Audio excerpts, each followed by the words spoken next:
Chers amis, bonjour. Dans à peine plus d'une semaine, nous célébrerons la fête de Noël. C'est l'occasion d'accueillir dans un cœur renouvelé la présence de Dieu. Avec la parole de Dieu, pendant toutes ces journées de l'Avent, nous disposons notre cœur à le recevoir, à accueillir sa présence. Alors aujourd'hui, comme les jours précédents, nous méditons la première lecture de la messe. Hier et avant-hier, nous avons entendu l'annonce de la venue du règne de Dieu, ce règne grand et universel, mais qui se manifeste dans la pauvreté et dans l'humilité. Alors nous retrouvons aujourd'hui notre grand prophète Isaïe qui nous annonce la venue de ce royaume de justice.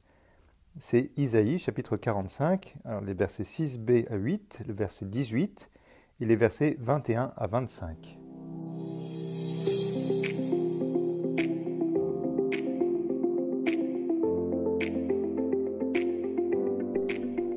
Je lis donc dans le prophète Isaïe, chapitre 45, versets 6 à 8, 18 et 21 à 25. Je suis le Seigneur, il n'en est pas d'autre. Je façonne la lumière et je crée les ténèbres. Je fais la paix et je crée le malheur. C'est moi le Seigneur qui fais cela. Cieux, distillez d'en haut votre rosée, que des nuages pleuvent la justice, que la terre s'ouvre, produise le salut, et qu'alors germe aussi la justice. Moi le Seigneur, je crée tout cela. Ainsi parle le Seigneur, le Créateur des cieux, lui le Dieu qui fit la terre et la façonna, lui qui l'a fermie, qui l'a créée non pas comme un lieu vide, mais qui l'a façonné pour être habité. Je suis le Seigneur, il n'en est pas d'autre, n'est-ce pas moi le Seigneur? Hors moi pas de Dieu juste et sauveur pas d'autre que moi. Tournez-vous vers moi, vous serez sauvés tous les lointains de la terre. Oui, je suis Dieu, il n'en est pas d'autre. Je le jure par moi-même. De ma bouche sort la justice, la parole irrévocable. Devant moi tout genou fléchira, toute langue en fera le serment. Par le Seigneur seulement dira-t-elle de moi la justice et la force. Jusqu'à lui viendront couverts de honte tous ceux qui s'enflammaient contre lui. Elle obtiendra par le Seigneur justice et louange toute la descendance d'Israël. Dans cette lecture, nous entendons plusieurs thèmes qui sont redits avec une très grande force par le Seigneur, par l'intermédiaire du prophète. D'abord, il y a le thème de l'unicité de Dieu. Je suis le Seigneur, il n'en est pas d'autre. Ce petit refrain, il est répété 3 fois dans la lecture. Et puis il rajoute encore « Hors moi pas de Dieu, par le Seigneur seulement la justice et la force ».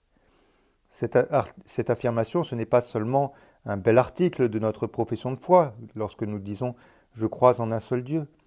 C'est vraiment un principe de vie. Il y a un seul Dieu. Et pour le peuple d'Israël, comme pour nous-mêmes, d'une manière ou d'une autre, toute notre vie est rapportée à Dieu. C'est lui qui est la source et la fin de toute chose. L'autre thème qui va avec l'unicité absolue de Dieu, c'est celui de la création. Dieu rappelle qu'il tient toute la création dans sa main. Il y a plusieurs rappels dans ce texte au récit de la Genèse. Par exemple, quand le Seigneur dit « Je façonne la lumière et les ténèbres ». Ainsi parle le Seigneur, le Créateur des cieux, lui le Dieu qui fit la terre et la façonna, lui qui l'a fermie, qui l'a créée, non pas comme un lieu vide, mais qui l'a façonné pour être habité. C'est une belle manière pour Dieu de rappeler que rien de l'univers ne lui échappe. Dieu n'a pas simplement façonné la création à l'origine en la laissant aller ensuite à la dérive. Dieu est toujours présent, derrière et dans sa création, pour la soutenir, pour l'animer, pour la gouverner. Mais Isaïe ne fait pas que tisser ensemble ces deux thèmes de l'unicité de Dieu et de sa présence dans la création. Il ajoute dans la création de Dieu des thèmes qui peuvent sembler un peu plus abstraits, essentiellement la justice et le salut, mais aussi la force et la louange. Ainsi, des nuages doivent pleuvoir la justice, et puis de la terre doit sortir le salut et germer la justice. Ainsi, le Dieu unique n'est pas uniquement le Créateur des cieux, il est aussi juste et sauveur. De Dieu juste et sauveur, pas d'autre que moi. De sa bouche sort la justice. Le peuple d'Israël reçoit, avec toute la création, la justice, la force, la louange.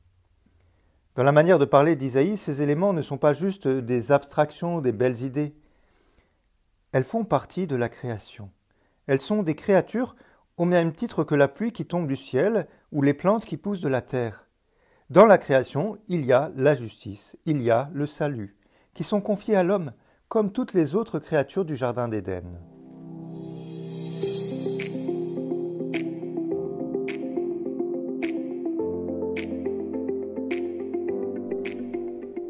Isaïe nous invite donc à considérer la création œuvre du seul Dieu, du Dieu créateur, juste et sauveur, avec non seulement les êtres visibles, mais aussi toutes ces créatures invisibles, parmi lesquelles la justice et le salut. Alors c'est un jeu que nous trouvons souvent dans l'Ancien Testament, mais aussi dans les commentaires rabbiniques. On aime personnifier tout ce qui vient de Dieu, comme la sagesse, la justice, la loi, etc. Il est important de se rappeler que ce ne sont pas que des abstractions de vagues idées, mais de vraies créations de Dieu. Dans le psaume 84-85, par exemple, on entend « Amour et vérité se rencontrent, justice et paix s'embrassent. La vérité germera de la terre, et du ciel se penchera la justice. Le Seigneur donnera ses bienfaits, notre terre donnera son fruit. La justice marchera devant lui, et ses pas traceront le chemin. » Vous voyez, dans ce psaume, amour, vérité, justice et paix, ce sont 4 des créations de Dieu qui interagissent entre elles, qui agissent au nom de Dieu, qui sont présentes dans la création et en particulier dans le peuple d'Israël. Saint Jérôme, lorsqu'il traduit la Bible de l'hébreu au latin à la fin du IVe siècle, insiste encore sur cet aspect.